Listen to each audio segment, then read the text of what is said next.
بسم الله الرحمن الرحیم. الحمد لله رب العالمین و الصلاة و السلام علی سید الانبیاء و المرسلین ابی القاسم المصطفى محمد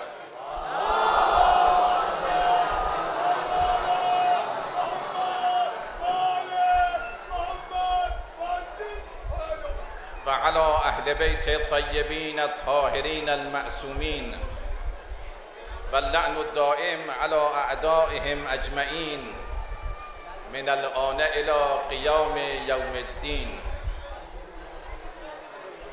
قال علی علیه السلام: ذهاب البصر خیر من عمی البصیره. بسیار جای خوشوقتی است که امسال هم این توفیق برای بنده حاصل شد که به این درگاه عالیه نجف هند به زیارت شما مؤمنین نائل شوم و بار دیگر در این جمع با شکوه جمعیت زائرین حضور پیدا کنم. بسیار خوشحالیم از این که مؤمنین در این ایام از سراسر هندوستان، از شمالی ترین نقطه که کشمیر است و جنوبی ترین نقطه و ایالت‌های مختلف به این مکان مقدس تشریف می آورند. این نشان عشق شما مردم است به اهل بیت پیامبر، نشان دلباختگی شماست به خاندان پیامبر.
شما می‌دانید که این درگاه به یاد بارگاه ملکوتی امام حسین علیه السلام و به یاد بارگاه ملکوتی مولای کائنات علی ابن ابی طالب علیه السلام و به یاد بارگاه ملکوتی ابوالفضل العباس علیه السلام و به یاد بقیع و بارگاه ملکوتی حضرت زهرا سلام الله علیها برپا شده است.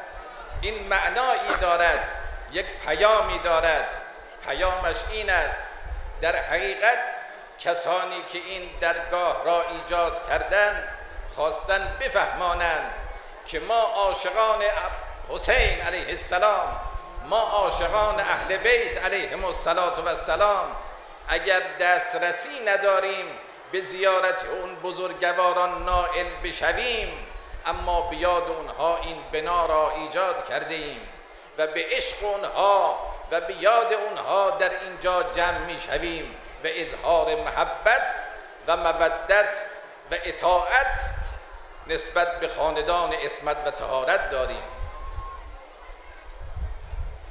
आप जानते हैं कि ये दरगाह आलिया उनसे मंसूब है बारगाह मलकूती हजरत अमीरुल मोमिनीन हजरत अली अलैहिस्सलाम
زیارت کرتے ہیں.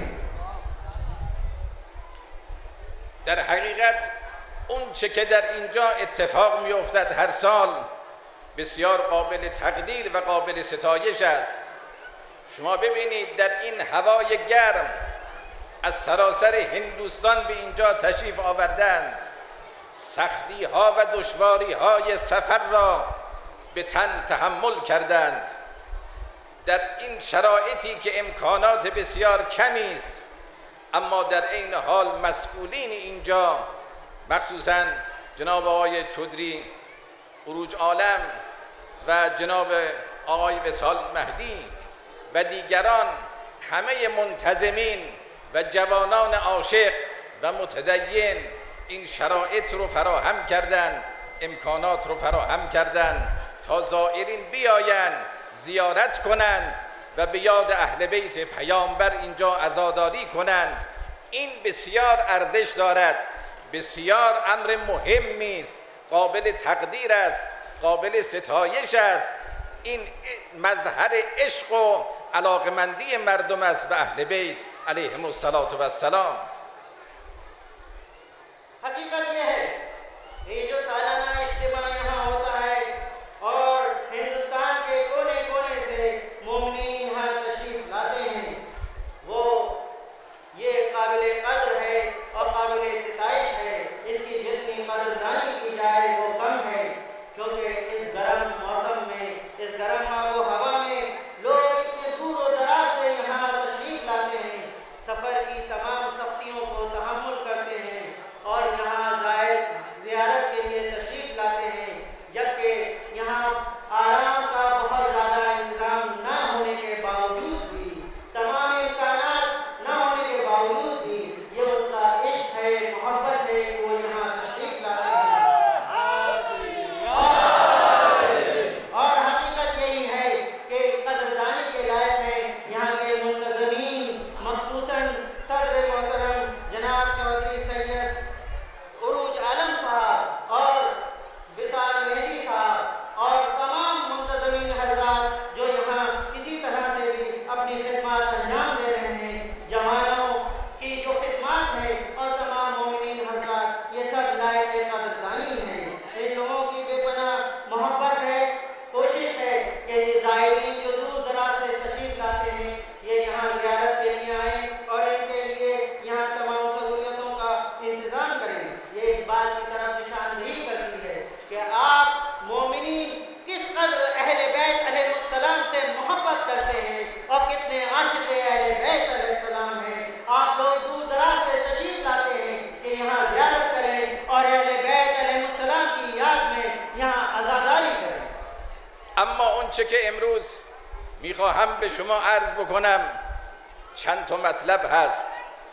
یکی فرمایش امیر المؤمنین علی علیه السلام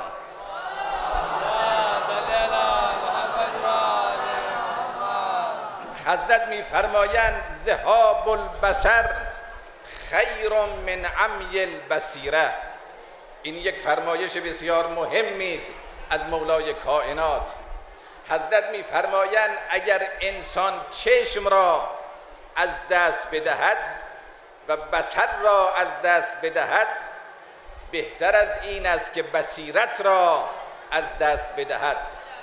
یعنی اگر چشم ظاهر انسان نابینا شود، بهتر از این است که چشم دل انسان و بصیرت انسان نابینا گردد.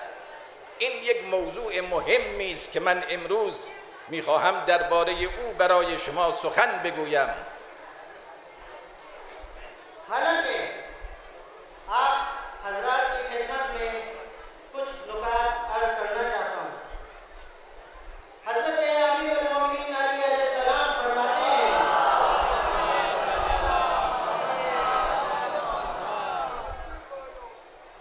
بہتر ہے کہ انسان اپنی ظاہری آنکھوں کو گوا دے، اس سے بہتر ہے کہ وہ اپنے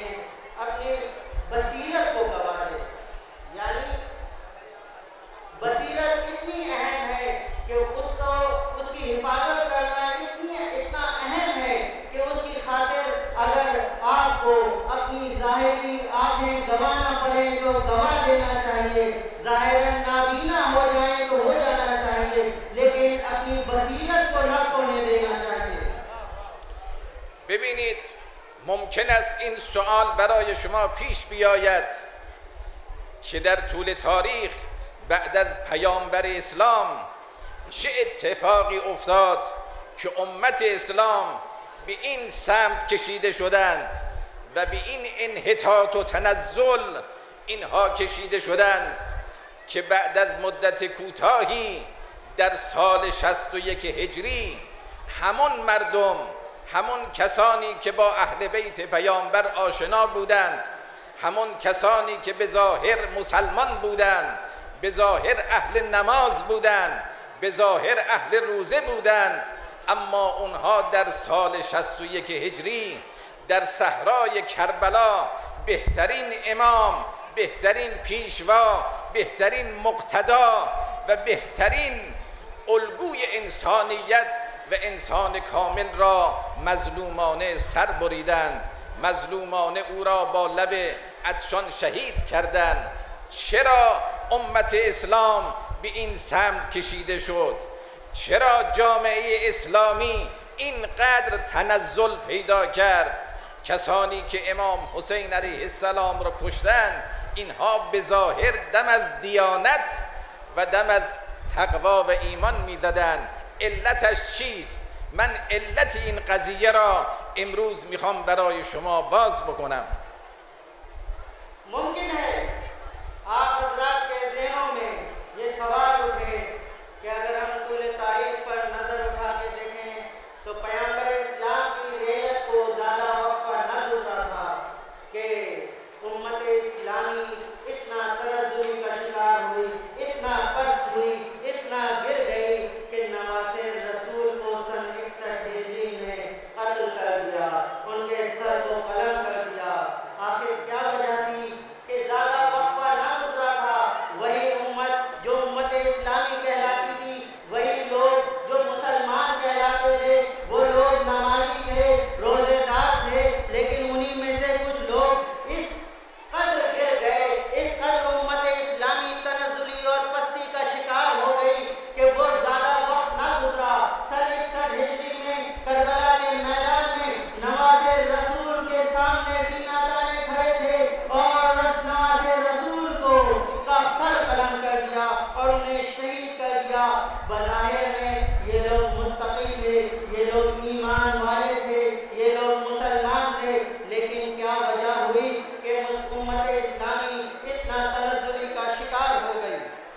این سؤال بسیار مهمی است. مگر اونها امام حسین علیه السلام را نمی شناختند؟ مگر مردم کوفه پای منبر امیرالمؤمنین مولای کائنات نبودند؟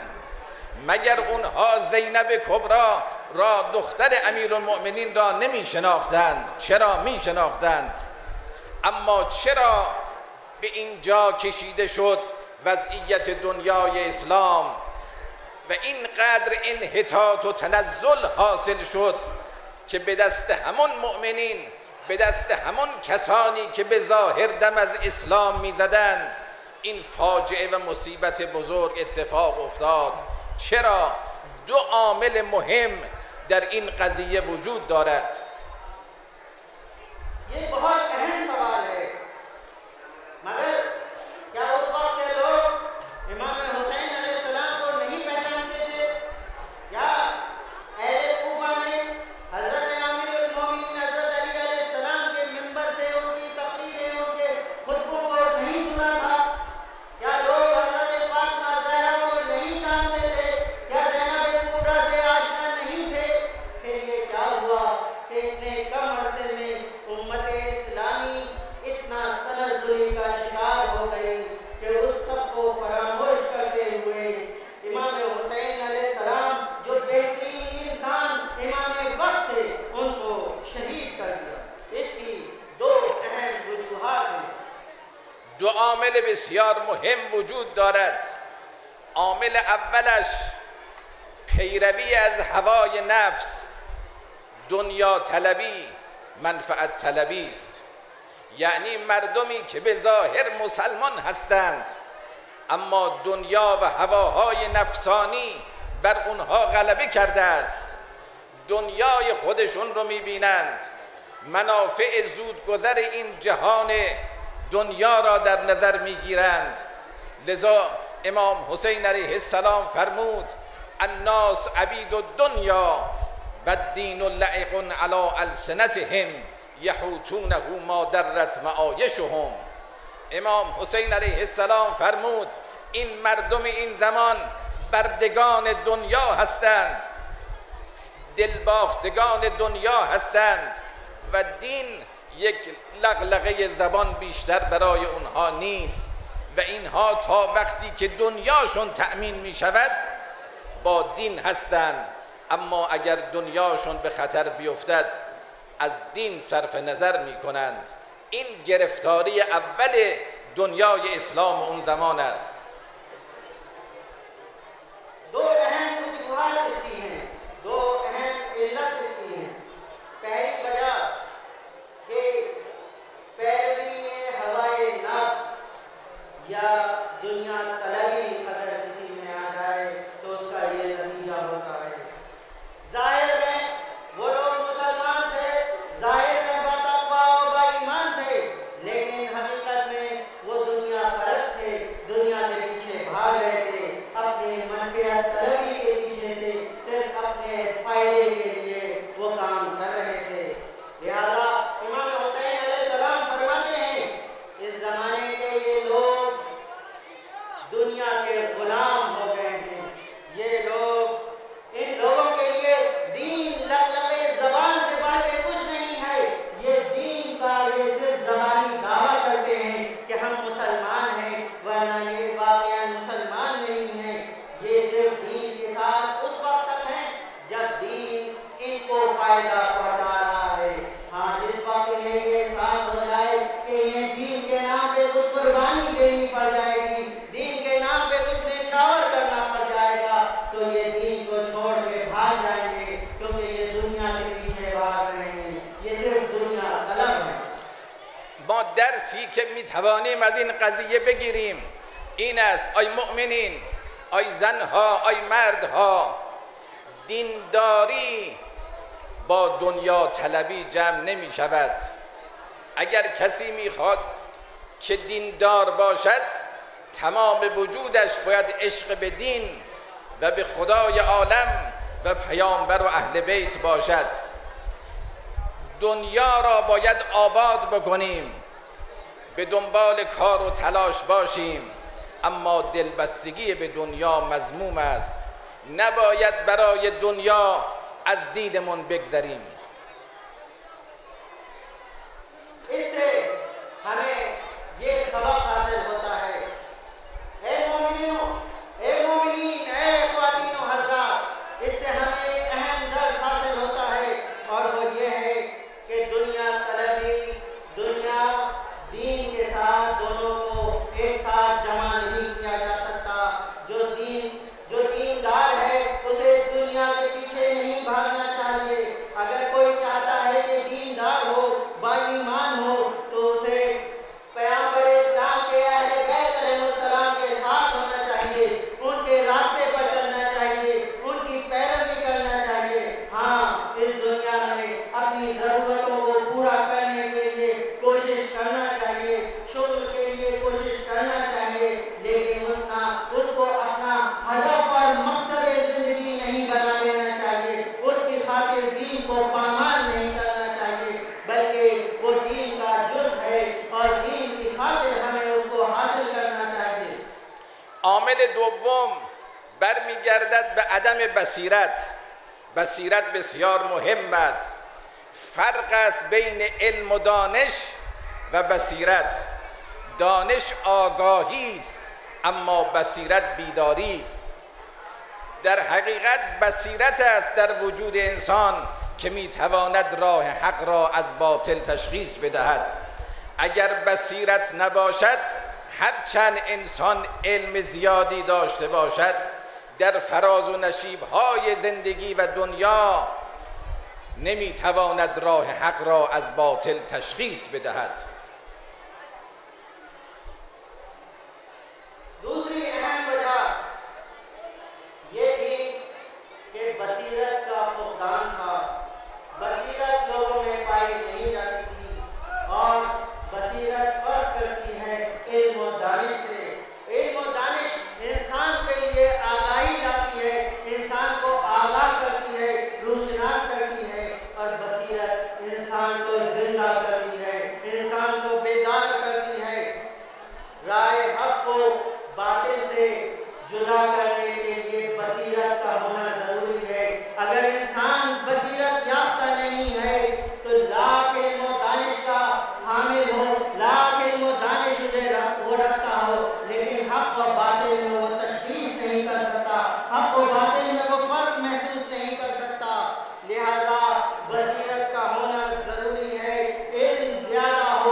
شما ببینید بعد از پیامبر اسلام چرا باید امیرالمؤمنین علی علیه السلام خانه نشین شود؟ حضرت خانه نشین شد، حضرت یکه و تنها شد. چرا؟ با اون همه سفارشاتی که پیامبر اسلام داشت. علتش عدم بصیرت است. همون کسانی که دم از اسلام می زدند همونها شمشیر بر فرق امیرالمؤمنین زدند. همون کسانی که دم از اسلام می زدند همونها امام مجتبی علیه السلام را زهر دادند و شهید کردند. و همون افرادی که دم از اسلام می زدند در صحرای کربلا شهید کربلا را مظلومانه کشتند. این به خاطر نبودن بصیرت است. و امروز هم ما در دنیای اسلام گرفتار بی بصیرتی هستیم. شما ببینید این داعش و القاعده و تروریست ها را که دم از اسلام میزنند و به نام اسلام مردم را مظلومانه میکشند، اینها همونها هستند و نسل همون خوارج نهروان و نسل همون یزیدیان و نسل همون شمرها هستند که در صحرای کربلا امام حسین رو کشتند. این به خاطر نبودن بصیرت است. آپ حضرات جانتے ہیں کہ پیغمبر اسلام کی رحلت کے بعد آخر کیا ہوا کہ حضرت امیرالمومنین امام علی علیہ السلام کو خانہ نشین ہونا پڑا اور وہ تک و تنہا ہو گئے، جبکہ پیغمبر اسلام کی بے پناہ سفارشات احادیث امام علی علیہ السلام کے فضائل پیغمبر اسلام سے لوگوں نے سنے تھے، لیکن اس کے باوجود یہ کیا ہوا؟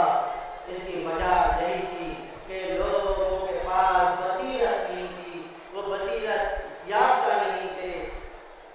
وہی لوگ جو اسلام کا دم بھرتے تھے انہی میں سے کچھ نے حضرت امیرالمومنین حضرت علی علیہ السلام کے سر پر مسجد میں نماز کی حالت میں ان کے سر کو شکافتہ کیا۔ وہی لوگ تھے جو اسلام کا دم بھرتے تھے، انہوں نے ہی امام حسن علیہ السلام کو زہر دے دیا۔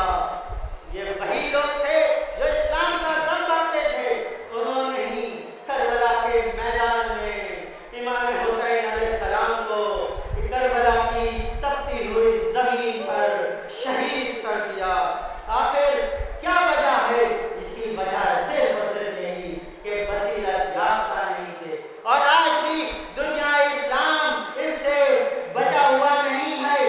آپ لوگوں کے سامنے ہیں دنیا میں بہت سے گروہ ہیں، کہیں اسے داعش کے نام سے پکارا جاتا ہے، کہیں القاعدہ کے نام سے پکارا جاتا ہے، کہیں النصرہ کے نام سے، کہیں کسی اور نام سے پکارا جاتا ہے، لیکن یہ انہی لوگوں کی نسلیں ہیں، انہی لوگوں کی فکریں ہیں۔ یہ وہی یزیدی لوگ ہیں، یہ شمر کی نسلیں ہیں، یہ ابی سفیان کی نسلیں ہیں، یہ انہی راستے پر چلنے والے ہیں۔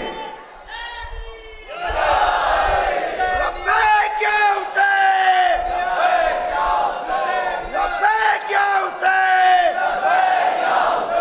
لبیک یا حسین، نعرہ حیدری۔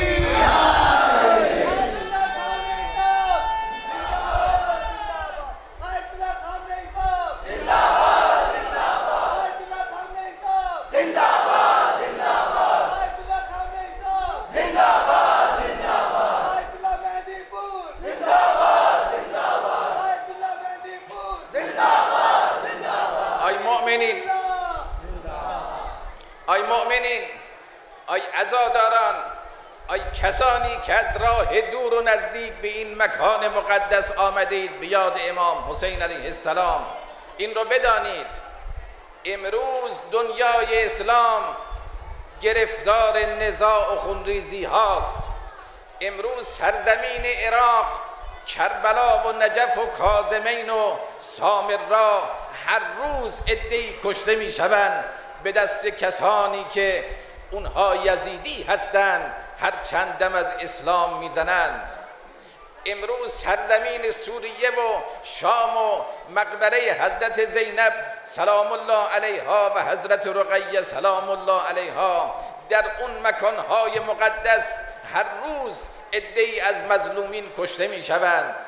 امروز در یمن، این سرزمینی که امیرالمؤمنین توصیف کرد و تجلیل کرد از مردم یمن، گرفتار خونریزی هاست. امروز سرزمین لبنان و بحرین گرفتار خونریزی هاست.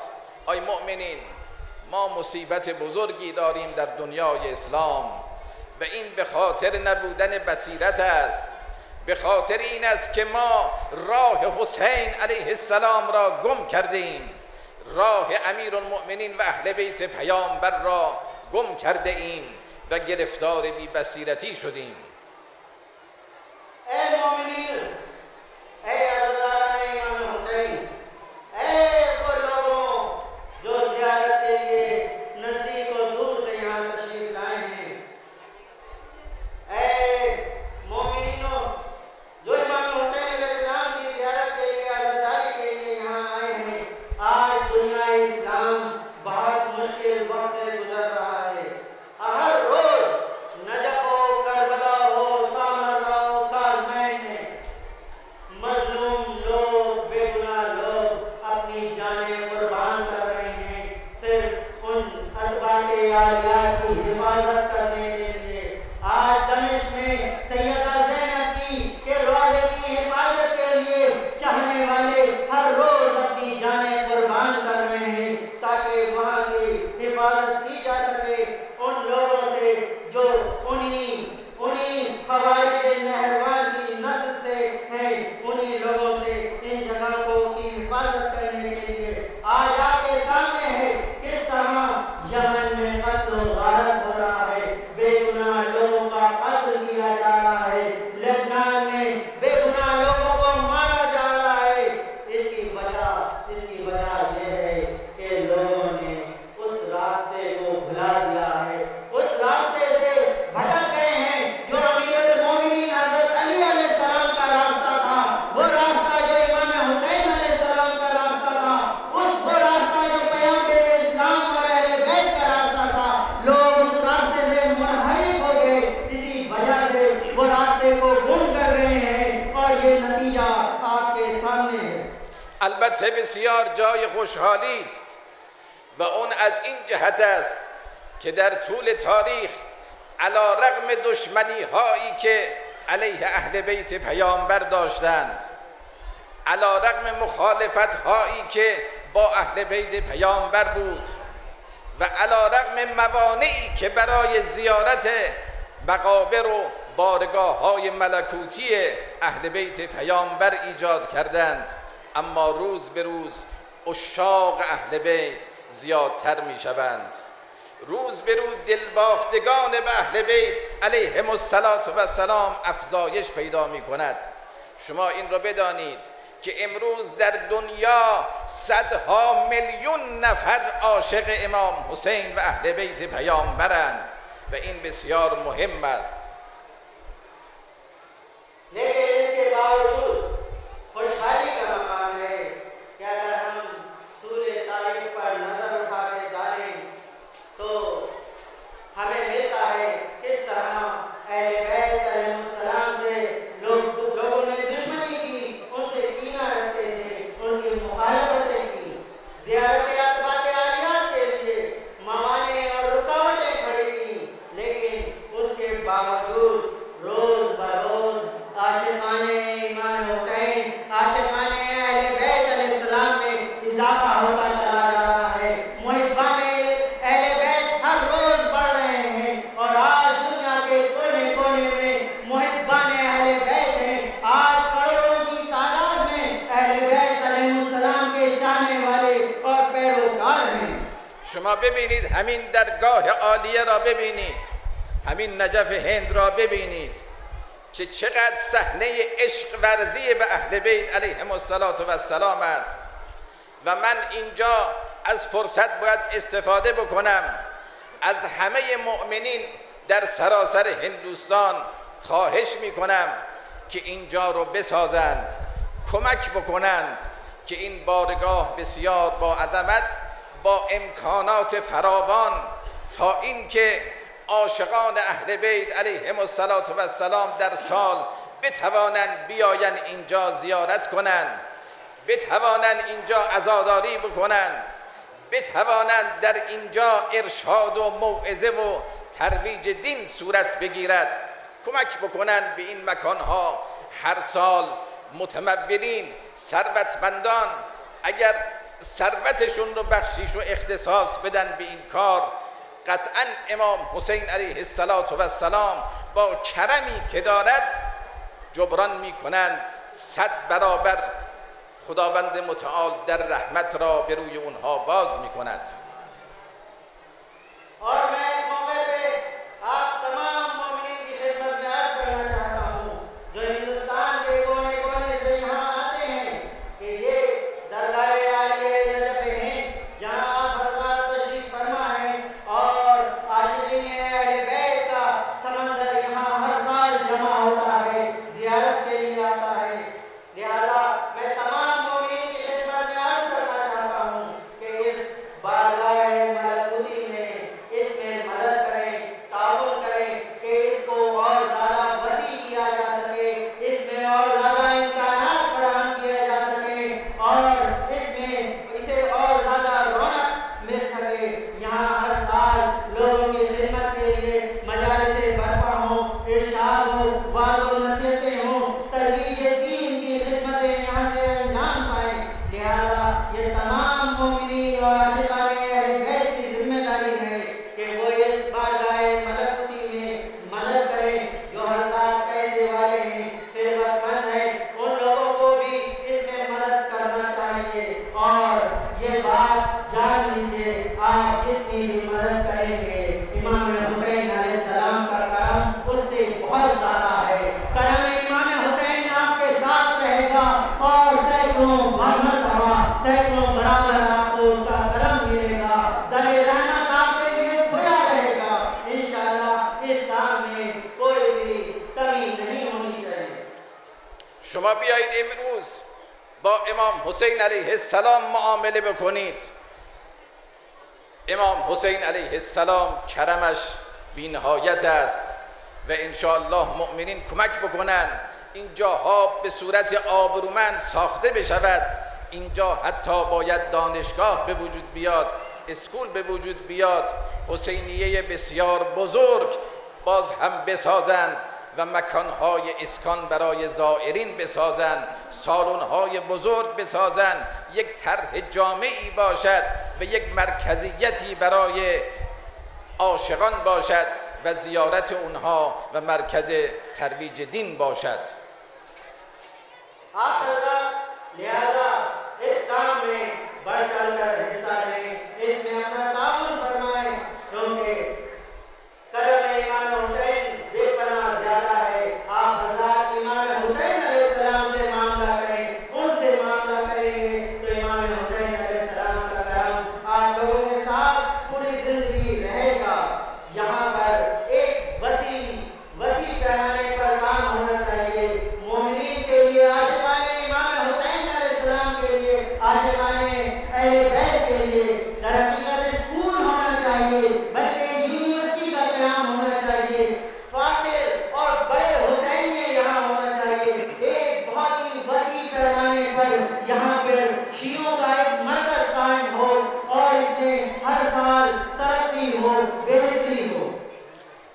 و من هم امسال به نام 5 تن آل عبا 5 لک کمک میکنم که این یک مطلبی است که در حقیقت خیلی کوچک است اما به عنوان تیمن و تبرک است و انشاءالله که مؤمنین هم کمک بکنن و اینجا کامل بشود. اور میں اس مبارک کام میں اس سال بھی حصہ لینا چاہتا ہوں اور پنجتن پاک کے 5 تن کے وسیلے سے ان 5 کے نام کے ساتھ 5 لاکھ روپے کی اعانت اس بارگاہ عالیہ کو کرنا چاہتا ہوں.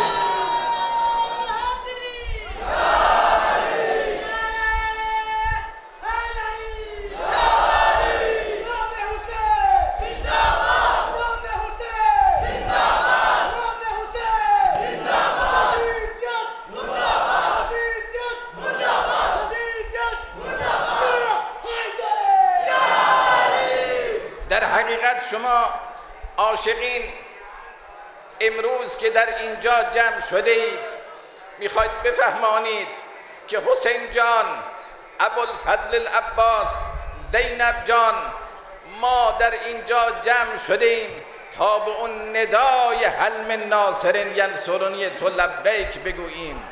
در حقیقت حضور شما در اینجا به معنای لبیک یا حسین است و لبیک یا حسین یعنی ای حسین جان اگر در کربلا کسی نبود تو را یاری کند، اما امروز میلیون ها نفر پیرو و عاشق تو هستند و حاضرن جانشون را و مالشون را و همه زندگیشون را در راه جهاد و در راه تو فدا کنند. لبیک یا حسین، لبیک یا حسین، لبیک یا حسین، لبیک یا حسین، لبیک یا حسین، لبیک یا حسین، لبیک یا حسین. حقیقت یہ ہے کہ آپ عاشقین اہل بیت، آپ اہل بیت کے جاننے والے یہاں جو جمع ہوئے ہیں وہ یہ پیغام دینا چاہتے ہیں، یہ کہنا چاہتے ہیں کہ یا امام حسین، یا ابوالفضل العباس، یا زینب کبریٰ، ہم کربلا میں نہ تھے کہ امام حسین کی صدائے استغاثہ میں لبیک کہتے، لیکن یہاں جمع ہوئے ہیں یا ابوالفضل العباس، یا زینب کبریٰ، مطمئن رہیے کہ آج ہم امام حسین کو تنہا نہ ہونے دیں گے، اس پیغام کو بھولنے نہ دیں گے، اس راستے سے کبھی نہ ہٹیں گے۔ در حقیقت وہ صدائے استغاثہ جو امام حسین نے کربلا کے میدان میں بلند کی تھی، اس وقت مولا ہم نہ تھے، ہم نہ ہوئے کہ لبیک کہتے، لیکن یا مولا ہم یہاں جمع ہوئے ہیں اور ہر سال جمع ہوتے رہیں گے اور آپ کی صدائے استغاثہ میں لبیک یا حسین کہتے ہیں، لبیک یا حسین، لبیک یا حسین. ای مؤمنین، ای مؤمنین، ای عزاداران، شما میدانید که دیروز که روز 11 شعبان بود، روز ولادت با سعادت شاهزاده علی اکبر بود. دیروز روز ولادت اون بزرگوار است و در کشور جمهوری اسلامی ایران این روز را بزرگ می شمارند و روز جوان اعلام کردند، یعنی روزی که همه جوانان باید از علی اکبر حسین درس بگیرند. شما میدانید داغ جوان خیلی سخت است. امام صادق علیه السلام میفرماد که خوشحال ترین وضعیت برای یک انسان این است که یک جوانی را تربیت کند، یک جوانی را بزرگ بکند، یک فرد سلحشور باشه و این جوان جلو انسان قدم بزند و زندگی کند. این خوشحال ترین وضعیت است. اما میفرمان مصیبت بارترین وضعیت این است که این جوان جلو چشم انسان پرپر شود، جلو چشم انسان قطع شود. و امروز من میخوام ای عزاداران هممون بریم در خانه شاهزاده علی اکبر. هر کسی که گرفتار است، هر کسی که حاجتی دارد، هر کسی که مریضی دارد، آی گرفتارها امروز بریم در خانه شاهزاده علی اکبر، او باب الحوائج است.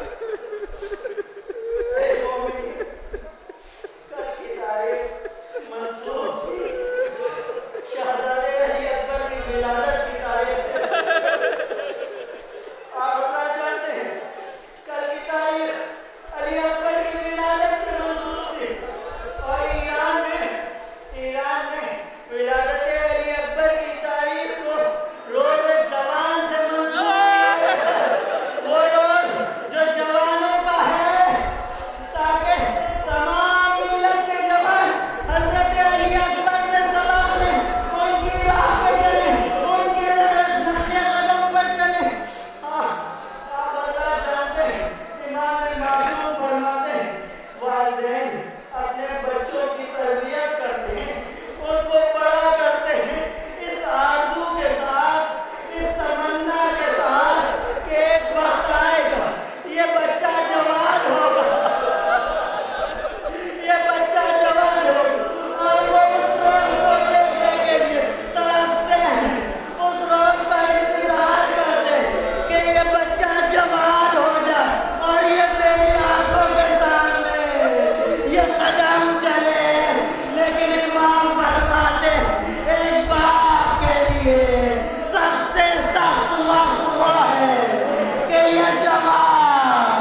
این رو دقت بکنید. شاهزاده علی اکبر خیلی مقام داره. آی گرفتارها، آی حاجتمندان، آی کسانی که مریض دارید، این رو بدانید امام حسین علیه السلام همانطور که به مردم، به شیعیان، پیروان و همه انسانها علاقمند است، به جوان خودش، به فرزندان خودش بیشتر از نظر عاطفی علاقمند و دلبسته است. در صحرای کربلا در روز عاشورا اولین نفری که از بنی هاشم آمد سراغ امام حسین علیه السلام اجازه بگیرد میدان برد، علی اکبر حسین بود. شاهزاده علی اکبر آمد خدمت امام حسین علیه السلام. آقا به قد و قامت علی اکبر نگاه کردند. اشبه الناس به رسول الله خلقا و خلقا و منطقا. آمد گفت بابا جان اجازه بده من میدان برم. آقا امام حسین علیه السلام اجازه دادن. بعد اعلام کردن، دست رو به آسمان بردن، قد اللهم قد برز الیک اشبه الناس به رسول الله خلقا و خلقا و منطقا.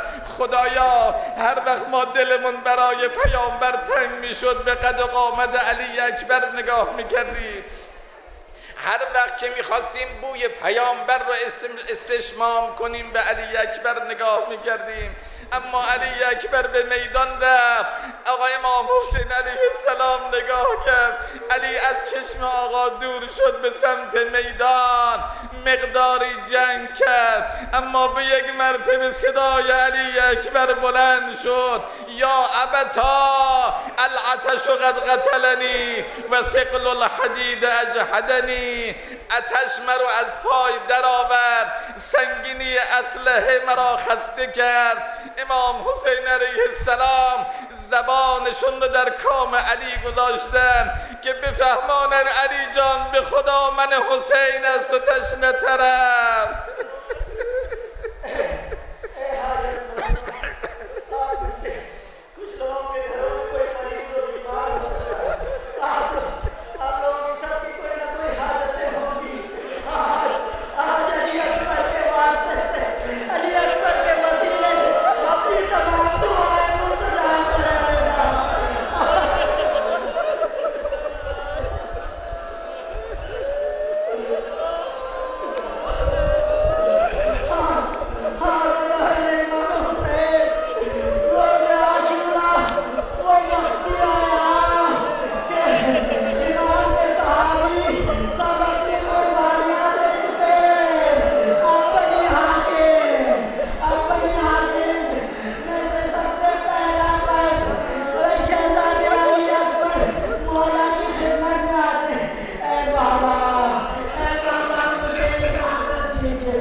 آی عزاداران، علی یک شاهزاده علی اکبر مجدد به میدان رفت.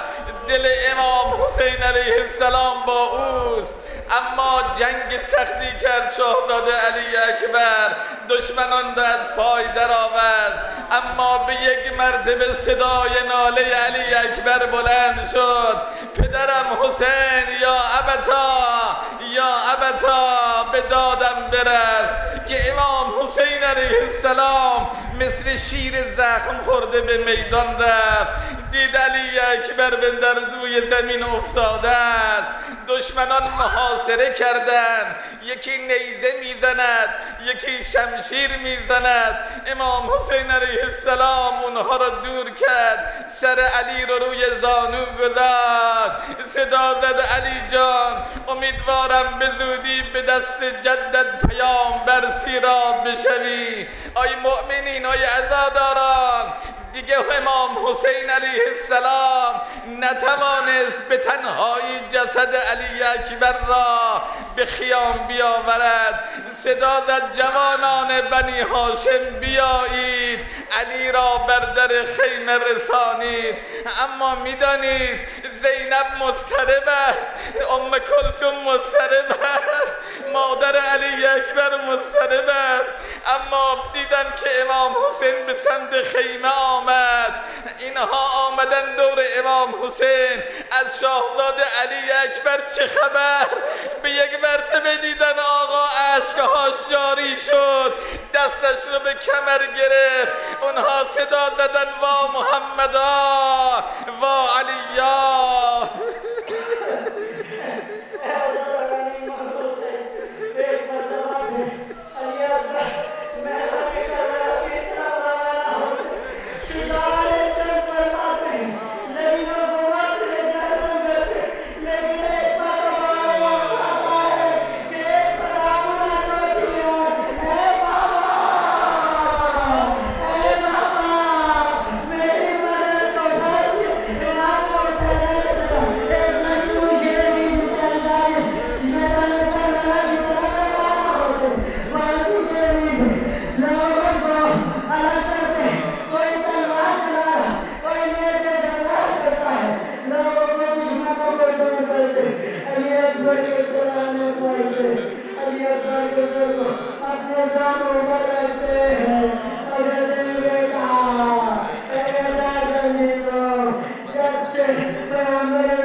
الله علی القوم الظالمین و سیعلم الذین ظلموا ای منقلب ینقلبون. پروردگارا به آبروی محمد و آلش عشق حسینی را در دلهای ما روزافزون بفرما، فرج ولیت امام زمان را نزدیک بفرما، قلب مقدسش را از ما راضی و خوشنود بفرما. رهبر عالی قدر انقلاب و همه مراجع عالی قدر تقلید حضرت آیت الله العظمی سیستانی حضرت آیت الله العظمی مکارم شیرازی و همه مراجع عالی قدر تقلید و رهبر معظم انقلاب ولی امر مسلمین در پناه خودت حفظ بفرما. پروردگارا رفع گرفتاری از جمیع مسلمین بفرما. مریض های از مسلمین شفا عنایت فرما. به نبی و آله صلوات.